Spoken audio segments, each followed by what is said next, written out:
Praise the lord. ప్రేమాస్వరూపి, సత్యస్వరూపి, ఆత్మస్వరూపి అయిన త్రియేక దేవుని నామములో మీకు సమృద్ధిగా ఆత్మాభిషేకం కలుగునుగాక. ఈ దినపు యేసయ్య జీవపు మాట తిమోతికి రాసిన పత్రిక 1వ అధ్యాయం 7వ వాక్య భాగము. ఇంద్రియ నిగ్రహమును గల ఆత్మనే ఇచ్చెను.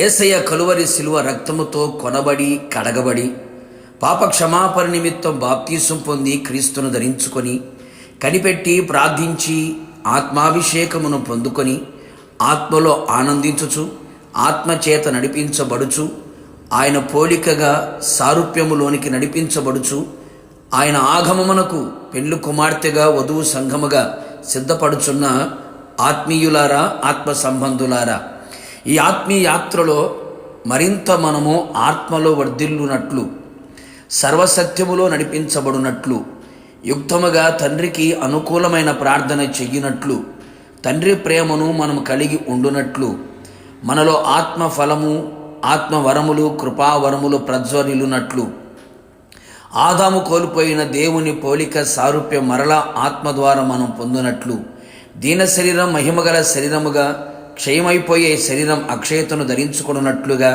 మర్త్యమైపోయే శరీరం అమర్త్యతను ధరించుకున్నట్లుగా, ఇలా ఎన్నెన్నో ఆత్మీయ అనుభవములు అనుగ్రహించుటకు, దేవునితో మాట్లాడుటకు, భాషలు మాట్లాడుటకు పరిశుద్ధాత్మ మనుషులందరి మీద కుమ్మరించబడుచు ఉన్నది. అంత మాత్రమే కాక ఆయన మనకు శక్తియు, ప్రేమయు, ఇంద్రియ నిగ్రహము గల లేక స్వస్థ బుద్ధి గల ఆత్మను మనకు ఇచ్చెను అనే సంగతి మనం గ్రహించవలెను. అవును ప్రియులారా, మన ఆత్మ, ప్రాణ, శరీరము నిర్దోషమైనదిగాను, నిష్కలంకమైనదిగాను, మచ్చ, ముడత, డాగు ఎలాంటి కలంకము లేనిదిగాను, పరిశుద్ధముగాను కనబడవలెను.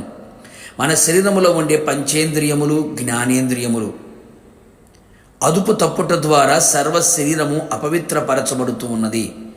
వాటిని సరైన విధముగా అరికట్టగలవాడు, పంచేంద్రియముల ద్వారా ఏ అపవిత్రత కలగకుండునట్లు చేయగల సామర్థ్యము గలవాడు పరిశుద్ధాత్మ మాత్రమే. అది ఆత్మ వలన మాత్రమే జరుగును. ఆత్మ చేత శారీరక క్రియలను చంపి శారీరక మాలిన్యము లేకుండా చెయ్యును. ఆత్మచేత సాధకము చేయబడిన జ్ఞానేంద్రియములను కలిగి ఉండెదము.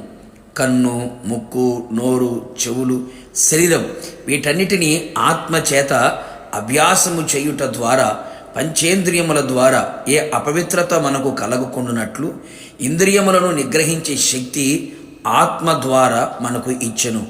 కావున నా దేవుని ప్రియ దైవ జనాంగమ, ఆత్మను పొందుకొని ఆత్మవశములో ఉంటూ ఆత్మచేత నడిపించబడుచు ఆత్మకు విధేయులమై ఉందుము. నిశ్చయముగా ఆత్మ ద్వారా ఆయన మనకు నిగ్రహ శక్తిని అనుగ్రహించి పెండ్లి కుమార్తెగా మనము సిద్ధపడి ఆయన ఎదుర్కొనుటకు మధ్యాకాశములోకి కొనిపోబడుదుము. యుగయుగములు యేసుతో కూడా నిలిచి ఉండేదము. ప్రార్థన. అత్యంత కృపగలిగిన మా ప్రియ పరలోకపు తండ్రి, నీ పరిశుద్ధమైన పాదములకి స్తుతి స్తోత్రములు చెల్లించుచు ఉన్నాం. ఈ ఆత్మీయ యాత్రలో మేము ఆత్మలు వర్ధిల్లుచు పెళ్లి కుమార్తెగా సిద్ధపడి వధువు సంఘముగా మిమ్మల్ని ఎదుర్కోవడానికి మాకు కావలసినటువంటి ఆత్మాభిషేకమును మీరు అనుగ్రహించినందుకై మిమ్మల్ని స్తుతిస్తూ ఉన్నాం. ఆత్మ ద్వారా నిగ్రహ శక్తిని మీరు మాకు అనుగ్రహించినందుకై మిమ్మల్ని స్తుతిస్తూ ఉన్నాం.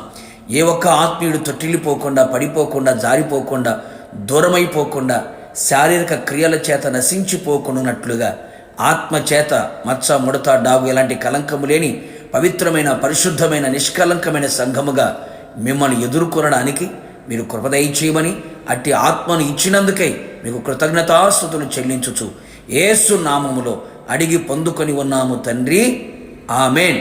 నిశ్చయముగా మీకును మీ కుటుంబ సభ్యులందరికీ ఇంద్రియ నిగ్రహము గల ఆత్మను ఇచ్చును గాక. God bless you.